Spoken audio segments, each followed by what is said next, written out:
fan of the book series. What was it like when you first met J.K. Rowling? Oh my god, that was a moment. It was such a surreal moment. Well, it was already surreal because I'd been writing to her for a while, and she said she was going to come to set, but she didn't say when. So it was a big surprise, and it was a day we were just filming, I don't know what scene. But at the moment that she came in, Tom Felton had got me signing a book, and I was very new to it then, and in my head I was still like, wow, I'm signing an autograph for Draco Malfoy. Really was like finding that super cool. And then, this really attractive blonde lady walked in, followed by the producers, and I was kind of like, oh, and I didn't clock it was her first, because why would it be? I just didn't think it would. But I knew because the producers were there, I was like, oh, this must be someone important. And then like 5 seconds later it hit, and I was like, I just freaked out. It just was incredible, because she's such a warm and like generous person, and she's one of those people who gives you all her time and all her attention whenever she's with you.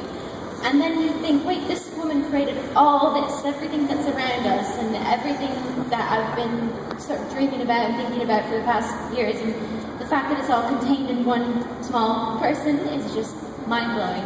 And the fact that she's as nice and sweet and amazing as she is. Yeah, it was amazing. Julia. Yes, I have Jeanette with me from Vineland, New Jersey, and her question is for Oliver. Last night, James told us about how he felt when he found out his character was going to die. How did you feel when you had to film the scene when your brother dies? Better than Fred felt. It was different. It was really different, because at first I thought it would be a closed set, being such an intimate moment, but as we see in the film, it pans back from the Great Hall, and all the carnage was unfolded, and we see the death, the injured, and pretty much everything we're done for him. And it was weird, like getting to an emotional point, and then having eucalyptus sprayed in my face to try and like get tears and everything. But it was we did about 3 or 4 takes, which was enough really. I think more the fact that I had to cry in front of a room full of people, that was probably the weirdest bit. But since then, I've always had things almost weekly sent through to me on Twitter. It's like this huge paragraph that someone's conjured up saying that how we hugged each other at the end and said we loved each other, and that it will never be the same again, and all nonsense. Realistically, they didn't tell me we'd cut, so I stayed there, just lying there. We went to lunch. They went to lunch, and I opened my eye and then realised there's no one else on the stage. So, I mean, it was a different type of thing, but the main, I think the weirdest point though was like the next week when we were filming the exterior shots with Voldemort in the courtyard when Matt stands up to him, when James wasn't there. That was the weird bit for me. That was the main time when it came into it. Was he still? Were you still on set, or were you just not there at all? I was dead. No, I was wrapped. So I wasn't there, which it's quite funny hearing from Steve, although our mates that we've known for the last 10 years still working, we've known that you're not going to be there anymore. That was quite a weird feeling, but you knew that it was going to come, so I guess it was cool to be part of. Although I wasn't actually there, it was still nice to be involved in that imaginary sense. Although it wasn't the last scene we shot together, the last one we did was actually a pickup, wasn't it? Many months after filming of Rat, and it was the battlements when Fred and George are looking out over the from one of the turrets, and you can see Voldemort's army rocking up, and all the shields had gone over. And as we were doing that sequence, actually outside of Leeson Studios, the bulldozers were ready to knock the place down. And that was when it was really like, you ready? And it was that was the most poignant bit for me, so I was like, okay, we've definitely finished it, because this thing's coming down. that was pretty special. Very surreal moment. Stephen. Hi, I have Madison and Kaylee from Orlando with a question for the panel. Hi, I just want to say first, I'm honored to be able to talk to you, and also Ivana, my friend Kaylee, you are her idol, so. My question is, what was the funniest experience you guys have had while filming the Harry Potter movies?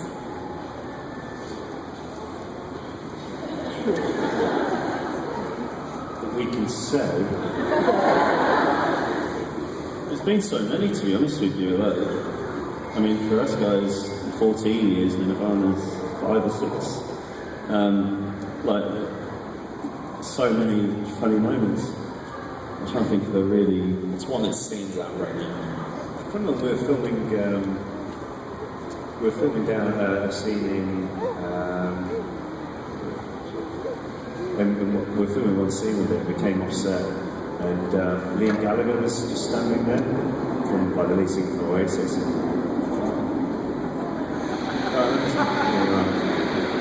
But Matt, you weren't there, really? No, I wasn't there.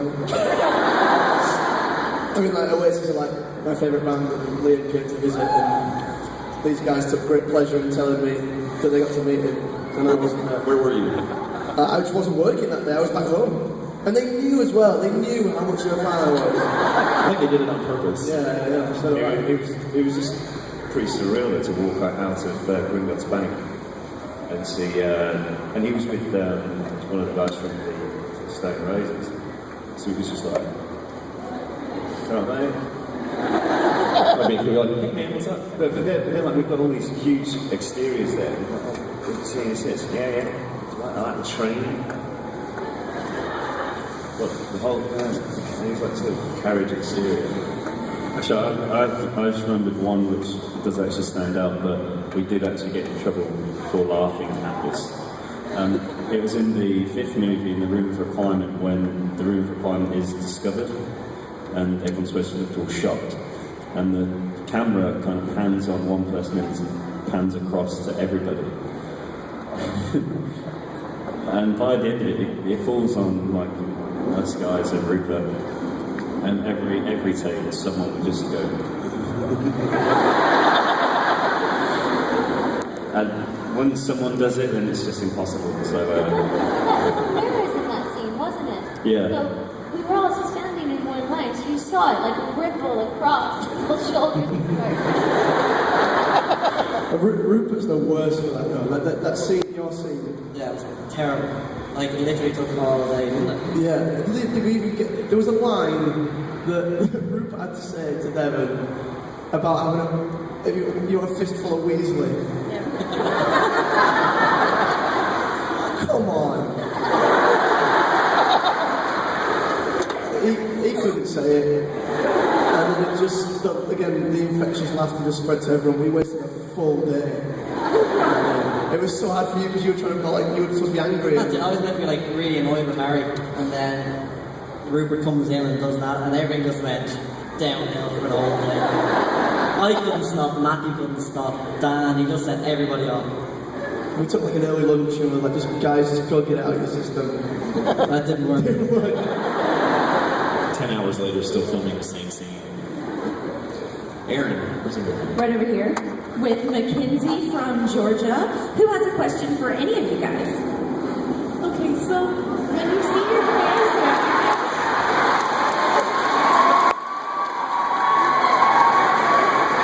what's the most touching moment you've had with one? The most what, sorry? What's the most touching moment you've had with a fan? The most touching moment you've had with a fan? Anyone? I had a really random one. I was on holiday in Mexico years ago. I was swimming in the Gulf of Mexico. I was quite a way out, and this lady just swam over. So kind of just like bobbing along. And it's like, "You in Harry Potter?" I'm like, "Yeah." So I knew it. Okay, cool, thanks. I just swam back. She went back and collected $20. I told you. That's great. That's what you were Yeah, well, we get like fan mail and stuff, which is like the most incredible thing. And because of the character that I played, Neville sort of being this kind of bumbling kid who was bullied and wasn't particularly good at all his magic and stuff, and then he grows up and matures and ends up beheading Nagini. I get a lot of letters from people who sort of have been bullied at school and struggled in childhood, and they said that they've seen the film and it's like that character journey has helped them in their own lives and stuff, and that's the most touching thing I can think of. I mean, as an actor and as a human being, to hear that something that you've done's had that effect is pretty profound. That blows me away. It's pretty special. I get I get what Matt gets for the same reason, because Luna, a lot of people who've been bullied, and actually a lot of people who have like Asperger's, things like that, people who find it hard to relate to other people. Hello, I'm so socially awkward. They always resonate with Luna, and they send letters, and it's so great because when I took on Luna's role, she was someone who I really aspired to be like, and she gave me strength about being a bit different, and helped give me confidence, and now I get that back from other people, from fan letters, and people who've experienced things that I would never experience. Like, I've never been bullied that badly, and I've never had just things like that. And they tell me that, my character and my portrayal, it gives me strength. It's kind of like, it's way bigger than me, and it's kind of vast, and you don't want to take credit for it, but it's also nice to have had a hand in that, and it makes it so much more than a story and just a character. It really does change people's lives, and it's really cool. Sure, everybody out there feels that way, am I right? I think for me, it was, we were unfortunately when the films come out, we were always asked to go to all these cool countries and open the premiere and stuff. And we went to Sweden, and there were people who'd been waiting outside the cinema since first light, just to get a good spot. And we were beforehand saying, is there any spare tickets for this? And I said, well, there's your tickets. We weren't going to go in and see the film through. So we'd already seen it about 4 times anyway. So we said, okay, so we had the tickets, and we said, can you point out who's been here first? So as we were going in, we said hello to them, and then just got this stick out, do you want to go in? And they were like, almost just had a seizure like there, and then they were like, they leapt right over the barrier, and crying and everything like that. And it's only really then when you think this is more than just going to the pictures with their brain. This is like a whole thing for them. And seeing that reaction was perfect. Well, we ended up actually doing that then every other place we went to. So, but I'm not sure if the guys from Warner's were that happy, because that meant someone had to be there at first light to see who was there first. But it just kind of shows how much it means to everybody around the world. The most touching thing for me, I think, is being in Harry Potter. We had to go around to a lot of hospitals and meet, say, critically ill children, and just to see, like, even their parents, they're saying, like, it's amazing that we get to go in and see them. Like, they haven't seen their children smile in so long. Like, there's one girl that'll always stick out, and I met her in Colorado maybe 6-7 years ago. Her name was Amanda, and there's a lady on Harry that was on the first 3 Harry Potters. Her name is Paul Dupree, and she set up a charity called They With Care. So what she does is Warner Brothers would give Paula the rights to have like a mini premiere in Colorado before everybody else got to see the movie. And we invited Amanda out, and me and Amanda became best buddies. Like, she was the apple of my eye, and she loved me. She got to meet Miley Cyrus the same day she met me. And she was like, Miley, I didn't like Miley, I'd much rather you.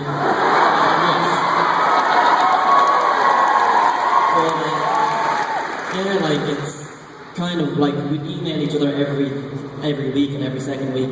We were meant to have a little date the next time I went over to Colorado, but sadly by the time we got back over to Colorado she died, and it was something that always kind of broke my heart. Like, she was up there. That's the most touching thing for me.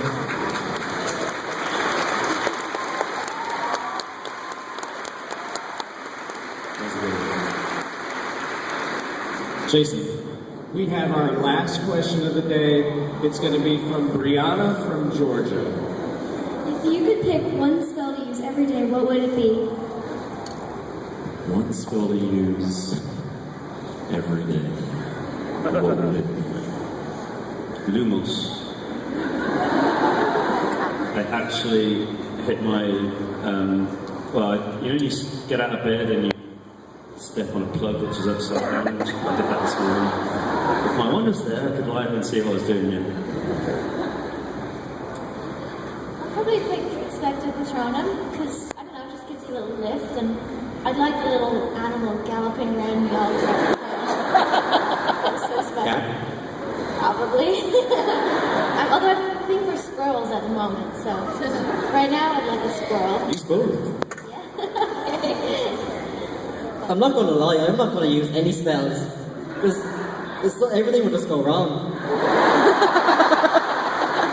Always with the explosions. Just stay away.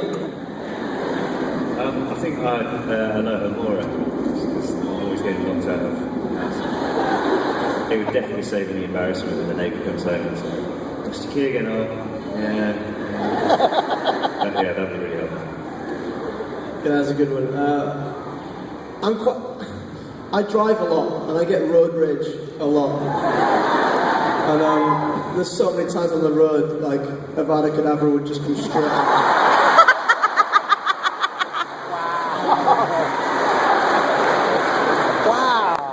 You got a dragon too, so I mean.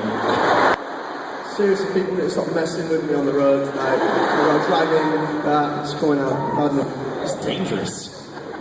See, I just imagine you doing that, pulling into your house with the dragon on the roof. What a day, man. That'd be awesome.